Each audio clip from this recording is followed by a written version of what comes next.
किया, ऋषभ पंत से लेकर कप्तान रोहित ने कैसे मचाया बल्ले से गदर, उसका सारा वीडियो हम आपको दिखाएंगे। और साथ ही बांग्लादेश के खिलाफ हुए मुकाबले की रोंगटे खड़े कर देने वाली हाईलाइट के वीडियो भी हम आपको दिखाएंगे। लेकिन उससे पहले आपको क्या लगता है, रोहित शर्मा, विराट कोहली, सूर्य कुमार यादव और ऋषभ पंत में से खतरनाक बल्लेबाज कौन है? कमेंट में जरूर बताइए।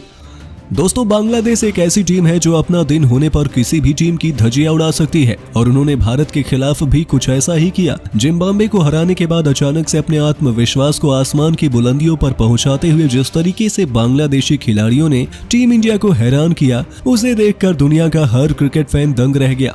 दरअसल इस मुकाबले में बांग्लादेश ने टॉस जीतकर पहले बल्लेबाजी करने का फैसला किया। एडिलेड के मैदान पर बांग्लादेश की टीम ने हमारे गेंदबाजों को खासा चुनौती दी और भारत के सामने 160 रनों का सम्मानजनक स्कोर खड़ा कर दिया। ऑस्ट्रेलिया में 160 रन भी बनाने काफी मुश्किल काम है। ऐसे में भारत को अच्छी बल्लेबाजी करने की जरूरत थी। बांग्लादेशी कप्तान शाकिब अल हसन और लिटन दास ने बेहतरीन अर्धशतक लगाते हुए अपनी टीम की तरफ से महत्वपूर्ण योगदान दिया था। वहीं भारत की तरफ से भुवनेश्वर कुमार और अर्शदीप सिंह ने 2-2 सफलताएं हासिल की थी, तो बाकी के गेंदबाजों को भी एक एक विकेट मिले। अब बारी थी 160 रनों के लक्ष्य को हासिल करके सेमीफाइनल की टिकट को पक्का करने का। दोस्तों, जिस तरीके से टीम इंडिया की खतरनाक बल्लेबाजी क्रम थी, उसको देखते हुए तो ऐसा ही लग रहा था कि मुकाबला भारत आसानी से जीत लेगा। लेकिन पिछले मुकाबले की तरह एक बार फिर से केएल राहुल, विराट कोहली जैसे बड़े बड़े दिग्गज बल्लेबाज बिना खाता खोले ही पवेलियन लौट गए थे। तस्कीन अहमद ने इन दोनों ही बल्लेबाजों को अपना शिकार बनाया। अब 160 का लक्ष्य 200 रनों का दिखने लगा। अचानक से भारत इस मुकाबले से बाहर होता हुआ दिखाई दिया, लेकिन कप्तान रोहित के साथ मैदान पर बल्लेबाजी कर रहे ऋषभ पंत, जी हां, इस मुकाबले में सूर्या को नंबर 4 पर खिलाने के बजाय रोहित ने पंत को मौका दिया और उनका ये पैंतरा काम कर गया। कैप्टन रोहित के साथ मिलकर इस युवा धाकड़ विकेटकीपर बल्लेबाज ने भारतीय पारी को आगे बढ़ाना शुरू किया। एक तरफ से रोहित ने मोर्चा संभाला तो दूसरी तरफ से पंत ने पिटाई करने की जिम्मेदारी और दोनों ही बल्लेबाजों को देखते ही 10 ओवर के बाद टीम इंडिया को 80 रनों के पार पहुंचा दिया। रोहित जहां 30 रनों पर बल्लेबाजी कर रहे थे, तो वहीं दूसरी तरफ ऋषभ पंत ने भी 40 रन ठोक दिए थे। 12वें ओवर में ऋषभ पंत ने 2 छक्के के साथ धमाकेदार अर्धशतक पूरा किया।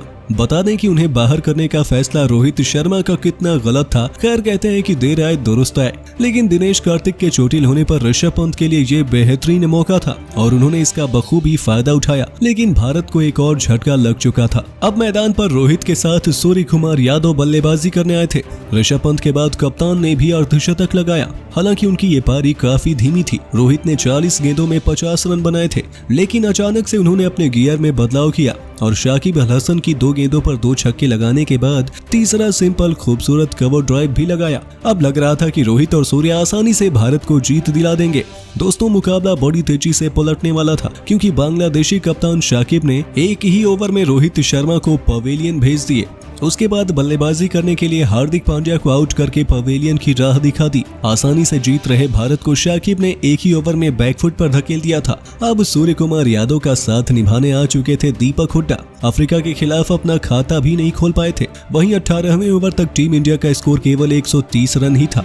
अगले 2 ओवर में भारत को जीत के लिए 30 रनों की जरूरत थी। 19वें ओवर में गेंदबाजी करने आए तस्कीन अहमद ने केवल 10 रन ही दिए और इस ओवर में सूर्या ने एक छक्का जरूर लगाया, लेकिन केवल 10 ही रन बन पाए। अब आखिरी ओवर में भारत को जीत के लिए जरूरत थी 20 रनों की। सामने गेंदबाजी करने के लिए आए थे बांग्लादेश के बेहतरीन तेज गेंदबाज मुस्तफिजुर रहमान और उनकी पहली गेंद पर दीपक हुड्डा कुछ खास नहीं कर पाए। गेंद सीधे विकेटकीपर के हाथों में चली गई। अब 5 गेंदों में 20 रनों की दरकार थी। दीपक भारत की हार का विलन बनते हुए नजर आ रहे थे, लेकिन तभी उन्होंने दूसरी ही गेंद पर ऐसा छक्का लगाया कि गेंद सीधे स्टेडियम के बाहर ही चली गई। पूरा सन्नाटा छाया हुआ स्टेडियम अचानक से गूंज उठा। हर जगह इंडिया इंडिया के नारे लगने लगे। अब भारत को 4 गेंदों में 14 रन चाहिए थे। दीपक हुड्डा खतरनाक मूड में नजर आ रहे थे। मुस्तफिजुर की अगली गेंद पर उन्होंने शानदार चौका लगाया और अब भारतीय फैंस को लगने लगा कि टीम इंडिया इस मुकाबले को आसानी से जीत लेगी। लेकिन तीसरी गेंद पर दीपक ने चौका लगाने का जरूर प्रयास किया, लेकिन केवल 1 रन ही बन पाया और अब स्ट्राइक पर आ चुके थे सूर्य कुमार यादव।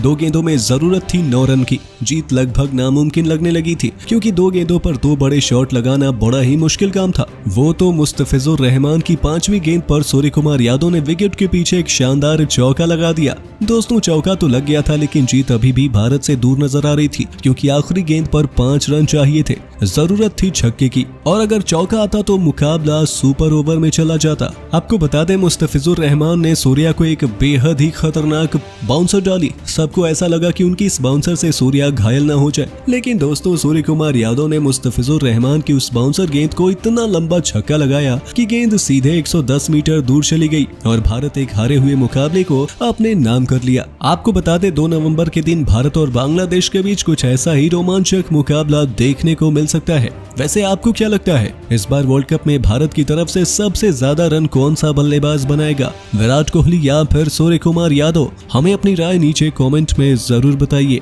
और ऐसे ही शानदार खबरों के लिए सब्सक्राइब कर लीजिए हमारे YouTube चैनल को। वीडियो अच्छी हो तो इसे लाइक